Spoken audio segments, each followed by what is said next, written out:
Olá, senhoras e senhores. Primeiramente, quero desejar a todos um ótimo dia e convidá-los a mais uma leitura da Epístola de Tiago, capítulo 2, onde ele diz assim: não se deve fazer acepção de pessoas. Quero convidá-los a ler o texto e dizer por que, Jesus aqui é um dos maiores, mestres em fazer acepção de pessoas ao decorrer da nossa leitura do texto, certo? Então, o texto começa dizendo assim, a Epístola de Tiago, capítulo 2. Meus irmãos, não tenhais a fé em nosso Senhor Jesus Cristo, Senhor da glória, em acepção de pessoas. Se, portanto, entrar na vossa sinagoga algum homem com anéis de ouro nos dedos, em traje de luxo, e entrar também algum pobre andrajoso, e tratados com deferência o que tem traje de luxo, e disserdes: tu assentas aqui em lugar de honra, e disserdes ao pobre: tu fica ali em pé, ou assenta aqui embaixo do estrado dos meus pés, não fizeste distinção entre vós mesmos, e não vos tornaste juízes e perversos pensamentos? Então, para quem que Tiago está falando isso? Para a comunidade dele. Por quê? Porque a comunidade dele está fazendo distinção de pessoas, está tratando pessoas, um grupo de pessoas de forma diferente por causa da sua situação econômica.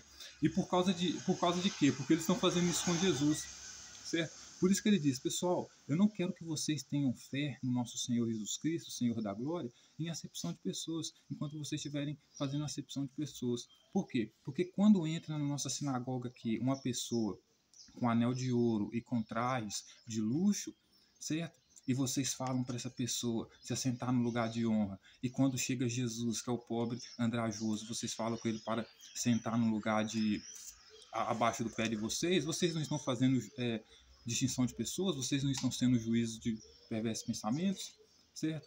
Por que ele diz isso? Porque quando as autoridades entram na sinagoga, e as autoridades são as que vestem traje de luxo, anel no dedo, e se sentam no lugar de honra, que é o lugar delas sentarem, né? Quando chega um pobre, e no caso aqui era Jesus, eles falavam com Jesus assim: ô Jesus, aqui, se coloca no seu lugar, meu, entendeu? Aqui você não é um fariseu, você não é um sacerdote, você não é um escriba. Então, você não vai sentar no lugar de honra, você vai sentar aqui junto com nós aqui, no lugar dos pobres aqui, ou ficar em pé. Por quê? Porque Jesus, quando ele entrava na sinagoga, ele queria ter autoridade ainda maior do que os escribas. Então, ele queria tomar o lugar de honra, que era o lugar dos escribas, que era o lugar das autoridades sentarem. É que nem você pedir para alguém numa audiência no Supremo Tribunal, por exemplo, alguém que está sentado ali na plateia, ali, no auditório ali, sentar no lugar do juiz da Suprema Corte. Não faz sentido nenhum, né? Ou pedir para que eles usem a vestimenta dos juízes. Não faz sentido nenhum, porque eles não estão preparados, eles não estão destinados a aquela atividade, certo? Então, ele vai dizer para a comunidade dele: quando entrar na vossa sinagoga algum homem com anéis nos dedos em traje de luxo, entrar também de algum pobre andrajoso, e vocês tratarem o escriba, o fariseu, melhor do que tratam Jesus, que é o pobre andrajoso, vocês estão fazendo juízo de perversos pensamentos, certo? É, vocês estão tomados de perversos pensamentos, certo? Ele vai dizer: ouvi, meus amados irmãos, não escolheu Deus os que para o mundo são pobres, para serem ricos e herdeiros do reino que ele prometeu aos que o amam? Então ele faz uma pergunta: já que vocês estão tratando o pobre que é Jesus, né? Não deixando com que ele se assente na cadeira de honra, de autoridade, pedindo para que ele fique em pé, será que vocês não entenderam, ou vocês não se lembram que Deus escolheu os que são pobres para o mundo, ou seja, escolheu Jesus para serem ricos na fé e herdeiro do reino que ele prometeu aos que o amam? Então, ou seja, ele está falando assim: Deus prometeu para Jesus que vocês não querem que sente na cadeira de honra, o trono e o reino, e ele prometeu para vocês que seguem ele, ou que pretendem seguir ele, serem herdeiros desse reino dele. Vocês não se lembram disso? Basicamente como se ele estivesse falando assim, né? Aí ele vai continuar dizendo: entretanto, vós outros menosprezastes o pobre. Não são os ricos que vos oprimem, e não são eles que vos arrastam para os tribunais? Então, senhoras e senhores, ele vai dizer assim, ó: entretanto, vós outros vós outros menosprezaste o pobre. Ou seja, menosprezava Jesus, porque nessa sinagoga aqui, Jesus não conseguia ser o bambambam, bam, bam, o pão do céu, né? Como ele dizia. Então, quando ele chegava e queria sentar nessa sinagoga, nos lugares onde as autoridades sentavam, no lugar de honra, a própria população que estava dentro daquela sinagoga ali, que dizia que tinha fé nele, pedia para ele se retirar de lá e sentar, no lugar onde lhe caberia sentar, que era junto com as outras pessoas ouvintes ali. Então ele vai dizer, não são por acaso os ricos que vos oprimem, né? Mas os ricos estão oprimindo eles por quê? Justamente porque eles seguem Jesus, né? E não são eles que vos arrastam para os tribunais? Sim, são eles que arrastam eles para os tribunais, justamente por quê? Porque eles estão fazendo as coisas que Jesus está fazendo. Então eles estão quebrando a ordem, a tradição judaica, que é de perdão de pecados, né? Através do sacrifício de animais, e influenciando as pessoas a quebrar essa tradição, colocando Jesus como perdoador de pecados, né? Então, por isso eles estão sendo levados aos tribunais, porque estão pervertendo as leis, a tradição, certo? Aí ele vai dizer, não são eles os que blasfemam o bom nome que sobre vós foi invocado? Então, ou seja, são as autoridades, mesmo jeito que blasfemaram com Jesus, dizendo, se não é rei dos judeus, salva a ti mesmo, né? Se não é filho de Deus, salva a ti mesmo, também blasfemavam os que carregavam o nome de Jesus sobre eles, que eram os cristãos primitivos, né? Ou seja, Jesus não pode salvar vocês, Jesus não é o cara, então pede aí para tirar vocês do tribunal aqui agora. Aí ele vai continuar dizendo, se vós contudo observais a lei, regia segundo a escritura, amarás o teu próximo como a ti mesmo, fazei bem. Ele vai dizer, se vocês estão observando a escritura, vocês sabem que a escritura manda vocês amarem o teu próximo como a ti mesmo. Se vocês estão fazendo isso, vocês estão fazendo bem. Mas se todavia fazeis acepção de pessoas, cometeis pecados, sendo erguidos pela própria lei como os transgressores. Então ele está falando para a comunidade assim, se vocês amam Jesus como vocês mesmos, então vocês estão cumprindo a lei, estão fazendo certo. Mas se todavia vocês fazem acepção de pessoas, vocês estão cometendo pecado. Então quer dizer, ele está falando para a comunidade, porque a comunidade não quer que Jesus se sente no lugar de honra, no lugar de autoridade, na sinagoga, dizendo que eles são pecadores, estão fazendo acepção de pessoas, porque eles não querem aceitar Jesus como autoridade dele, nesse sentido. Só que ao mesmo tempo, ele também está dizendo que Jesus faz a maior acepção de pessoas e por isso também promove pecado, porque se a própria lei diz que você deve amar o teu próximo como a ti mesmo, e você faz acepção de pecados, de pessoas, por exemplo, dizendo que no reino que você vai trazer, pecadores não vão fazer parte, então você está fazendo acepção de pessoas, você está colocando uma pessoas como melhores e outras como piores. Como quando você diz que vai separar o joio do trigo, por exemplo, que é um termo pejorativo, e diz que vai queimar o joio, tacar as pessoas no fogo, você, por exemplo, está fazendo acepção de pessoas também, certo? Porque você está fazendo distinção de pessoas, ou seja, os pecadores não valem nada, são joio, e aqueles que eu considero, que eu perdoei o pecado, né, eu considero como justo. Então, assim, o próprio Jesus fazia muito acepção de pessoas. Então, o próprio Tiago vai dizer que se eles estão seguindo a lei, então eles estão sendo transgressores. Então, Jesus também é um transgressor também, certo? Aí ele vai continuar dizendo, pois qualquer que guarda toda a lei, mas tropeça em um só ponto, se torna o culpado de todos. Então, ele vai continuar dizendo, portanto, aquele que disse, não adulterarás, também ordenou, não matarás. Ora, se não adulteras, porém matas, vens a ser transgressor da lei. Então, Jesus é o principal transgressor da lei.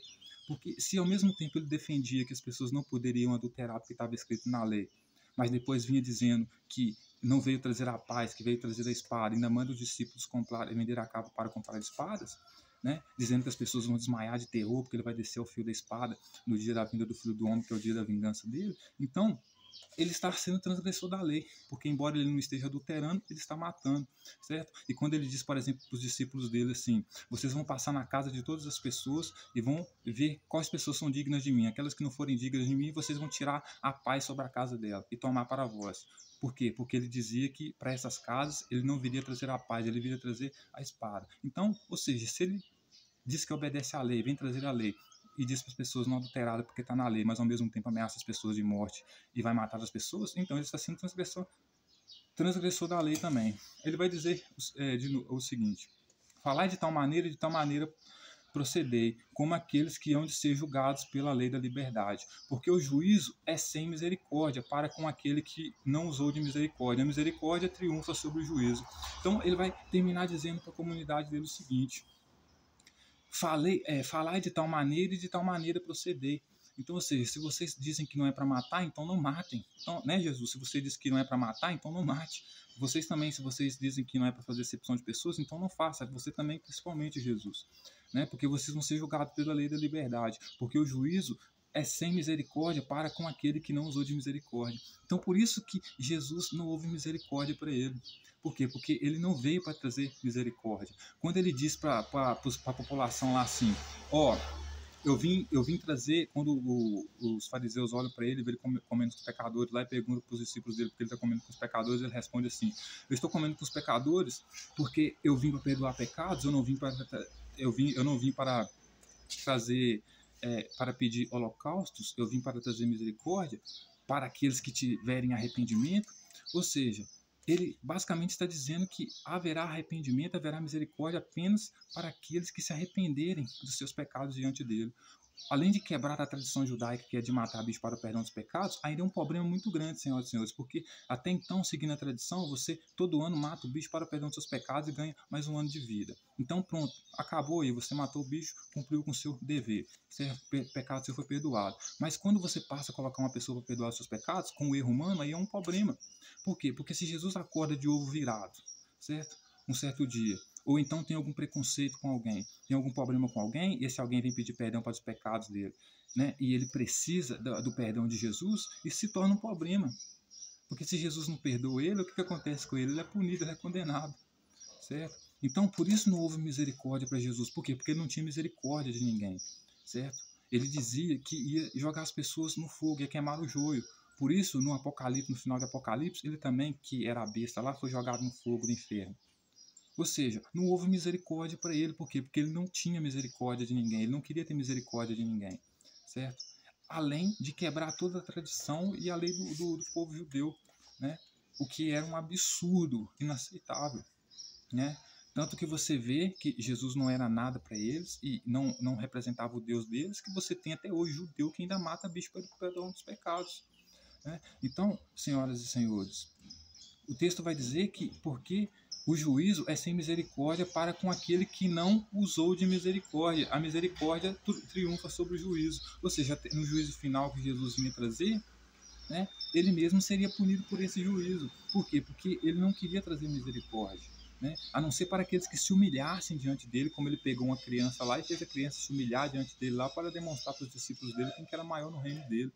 Então, ou seja, ele não tinha misericórdia. Tanto que não tinha misericórdia que as pessoas tinham que se arrepender de seus pecados para ele como se ele fosse Deus. Então, se as pessoas não se arrependessem, o que ia acontecer? Ia descer espada sobre elas. Jesus iria punir essas pessoas, né? Então, senhoras e senhores,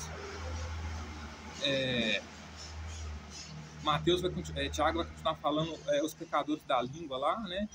E o dever de refreá-la, no capítulo 3, né? Que é inclusive isso, né? Jesus, ele, não vou nem ler o texto aqui, depois você pode ler aí, né? Mais tranquilamente, mas você vai ver aqui que ele vai condenar a língua, né? Dizer que a língua é o que acaba com o corpo, é o que mata o corpo. É exatamente o que aconteceu com Jesus. O que matou Jesus foi a língua, foi querer se opor, querer se colocar como bambambam, eu sou o pão do céu, eu que posso perdoar pecados, colocando-se acima da lei, da tradição do povo judeu, né? Isso que levou ele à condenação, que levou ele à morte, né? Talvez se tivesse refreado a língua, como o próprio Tiago aqui sugere, ele não teria sido morto de forma tão trágica, né? De uma forma tão horrível, né?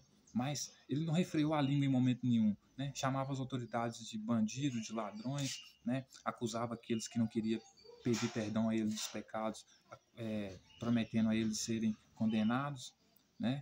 E dizendo que eles não fariam parte do reino dos céus dele, fazendo acepção de pessoas, né? Por quê? Porque se você não pedisse perdão para o pecado, né? Para ele, olha, você tinha que pedir perdão para ele dos pecados, né? Assim que a tradição era matar bicho para o perdão dos pecados. Se você não pedisse perdão dos pecados para ele, você ia descer ao fio da espada, ele ia descer ao fio da espada, né?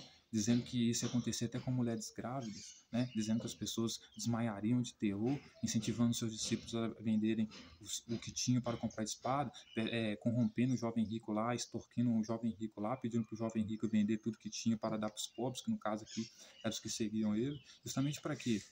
Né? Para poder comprar espada, para lutar contra as autoridades de Jerusalém. Então, ou seja, em última análise, nem em última análise, em primeira análise, Jesus não tinha misericórdia, né? A não ser que você se humilhasse diante dele, né? Se você não se humilhasse diante dele, não haveria misericórdia para você. Então, por isso não houve misericórdia para ele, né? Não houve misericórdia para ele, não porque eu estou dizendo, é porque Tiago está dizendo, né? Que o próprio Deus estabeleceu uma lei, né?